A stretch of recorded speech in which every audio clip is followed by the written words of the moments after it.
안녕하세요. 우리 쉐마 성도님들 한 주간도 평안하셨는지요? 우리 쉐마 성도님께서 항상 건강하시고 또 주님 안에서 평안하시기를 바라겠습니다.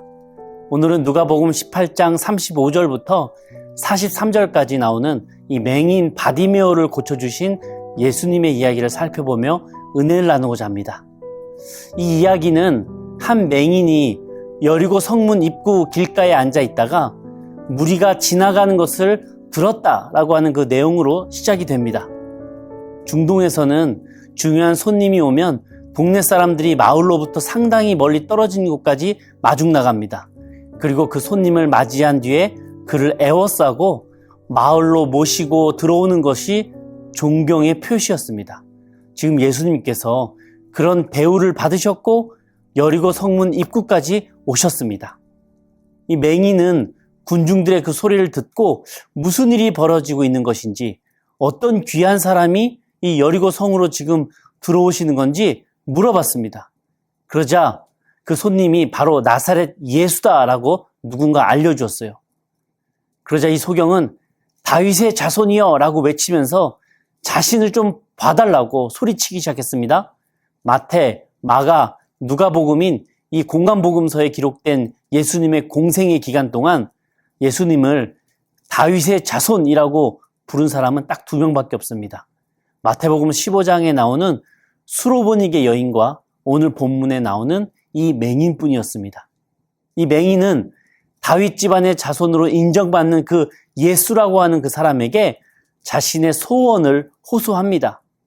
그러자 군중들은 이 맹인에게 조용하라고 꾸짖고 혼을 내죠. 이 누가복음서에서는 이 눈먼 사람을 바디메오라고 소개하고 있지는 않습니다. 그러나 같은 내용을 기록한 마가복음 10장 46절에서는 바디메오다라고 정확하게 밝히고 있습니다.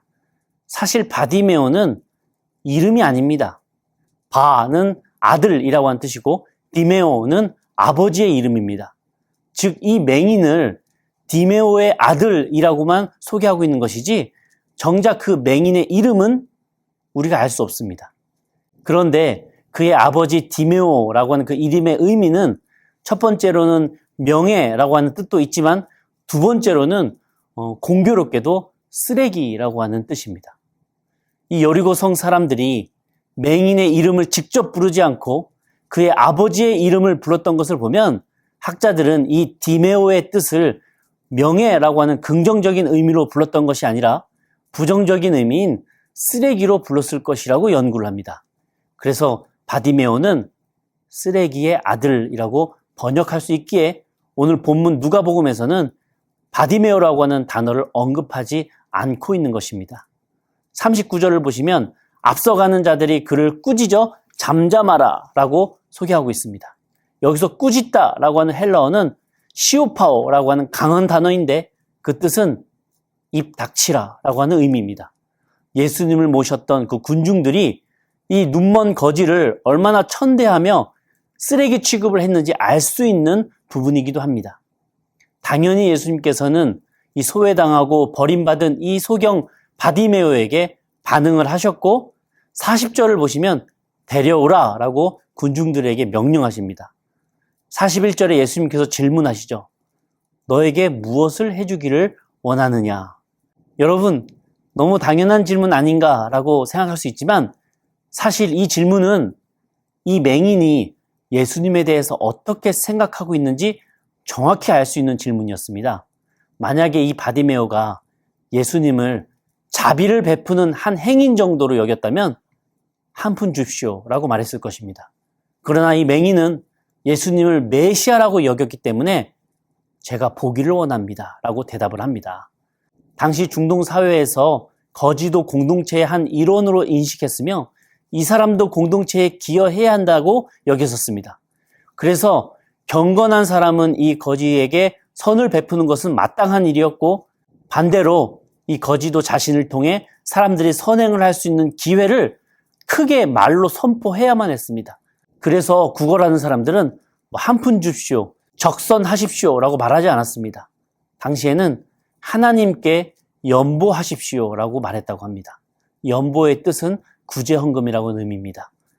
그리고 적선하는 사람들의 돈을 받은 그 거지는 금액과 상관없이 그 자리에서 벌떡 일어나 큰 소리로 이 적선한 사람을 참 고귀한 존재라고 여기며 하나님께서 그와 그의 가족과 그의 동료들에게 은혜와 복을 베푸시기를 바란다라고 큰 소리로 기원해야만 했습니다. 이렇게 있는 자는 베푸는 것이 덕이었고 이 적선 받은 사람은 그에게 말로 복을 비는 것이 또한 덕이었습니다. 그러나 이 맹인 바디메오는 예수님을 적선하는 이 돈 있는 사람으로 여기지 않았습니다. 자신의 영혼을 구원하시고 내 몸을 치유하실 수 있는 구세주 메시아라고 여겼기에 예수님께 염보하십시오라고 말하지 않았고 주여 보기를 원하나이다 라고 말했던 겁니다. 이제 다윗의 자손에서 주여라고 하는 호칭으로 바뀌게 되었죠. 고대 아람어 성경 사본을 보면은 좀 더 구체적으로 이 부분이 기록되어져 있습니다. 이 맹인이 뭐라고 말했는가? 주여, 제가 시력을 되찾아 당신을 보게 해 주시옵소서라고 말했다고 기록합니다. 이 맹인이 눈을 뜨고 싶은 그 이유가 무엇보다도 구세주 예수님을 직접 보고 믿고 싶다고 하는 그 바람이 가장 컸다고 하는 것이죠. 이 맹인은 평소처럼 적선받기를 바라지 않았었고 오직 예수님을 직접 보고 싶다고 하는 그 고백에 군중들도 놀랐을 것이고 누구보다 예수님께서 가장 감동받으시고 대견스러워 하시면서도 동시에 맹인으로 태어난 이 현실에 마음이 안타까우시고 그를 긍휼히 여기지 않으셨겠습니까? 예수님께서는 42절에 나와 있는 것처럼 보라, 내 믿음이 너를 구원하였느니라 라고 선포하십니다. 예수님께서 말씀하신 그 맹인의 믿음이 무엇이었는가? 총 3가지인데요. 첫 번째 맹인의 믿음은 예수님께서 전지전능하신 그 치유의 능력을 갖고 계심을 의심치 않았던 그 믿음을 말합니다. 또 두 번째 맹인의 믿음은 예수님께서 맹인이나 거지처럼 어렵고 힘든 자들을 반드시 긍휼히 여기실 것이다 라고 하는 그 믿음이 그에게는 있었습니다. 또 세 번째 이 맹인의 믿음은 예수님께서 주님, 즉 하나님의 아들이심을 의심치 않았던 믿음이 있었습니다. 이 3가지 믿음이 있었기에 이 맹인은 자신의 그 믿음대로 눈을 뜨고 그렇게 보고 싶었던 그 예수님을 직접 보게 됩니다. 얼마나 귀한 믿음입니까? 여기서 우리는 예수님께서 계속해서 신경을 쓰고 계시는 또 다른 주인공들을 발견할 수 있어야 합니다. 바디메오를 제외한 또 다른 주인공들이 있는데요. 누구일까요? 바로 군중들입니다. 예수님께서는 맹인 바디메오에게 관심을 갖기 이전에 우선적으로 예수님을 환영하고 따르던 그 여리고 성 군중들을 아끼셨습니다. 여리고 군중들이 맹인을 꾸짖고 쓰레기의 아들이라고 부르면서 나고자 취급할 때 이 군중들의 그 완악함에 예수님께서는 마음 아파하셨으며 군중들 손으로 직접 이 맹인을 데려오게 하심으로써 이 맹인의 믿음의 고백처럼 이 군중들도 예수님을 향한 그 믿음으로 구원받기를 주님께서는 원하고 계셨습니다. 예수님께서는 맹인도 소중하셨지만 그 여리고 성의 군중들도 소중했기 때문입니다. 사실 예수님께서는 이 군중들이 거부한 이 맹인을 용납하시고 고쳐주심으로써 애둘러서 이 군중들에게 이웃사랑이 없음을 꾸짖고 계셨던 것입니다. 그렇다면 여리고 군중들은 어떻게 되었을까요? 43절을 보시면 그들은 예수님의 가르침을 받아들였고 방금 전까지 맹인이었던 그 사람과 함께 예수님을 찬양하고 하나님께 영광을 돌리게 됩니다. 이렇게 예수님께서는 맹인 거지와도 같이 억압받는 자에게도 은혜를 베푸시는 분이셨지만 반대로 여리고 군중들과도 같이 자신도 모르는 그 완악함에 사로잡혀 있는 자들에게도 특별한 은혜를 베푸시기를 바란다라고 하는 교훈이 오늘 본문 속에 녹아져 있는 것입니다. 나는 신앙의 맹인으로서 이 바디메오처럼 믿음으로 예수님께 부르짖고 매달리는 그 신앙적 열심이 있습니까? 또한 나는 이 여리고 군중들 중에 한 명으로서 내 눈에 고분관처럼 보이는 저 사람을 다수의 의견이라고 하는 그 구실로 소외시키고 긍휼히 여기지 않는 그 실수를 저지르고 있지는 않습니까?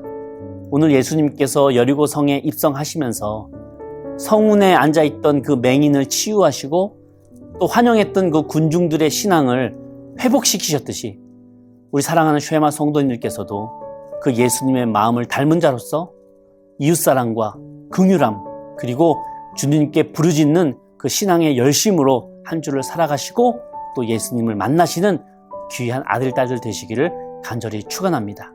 한 주간도 우리 쉐마 성도님들 건강하시고 또 평안하시기를 바라겠습니다.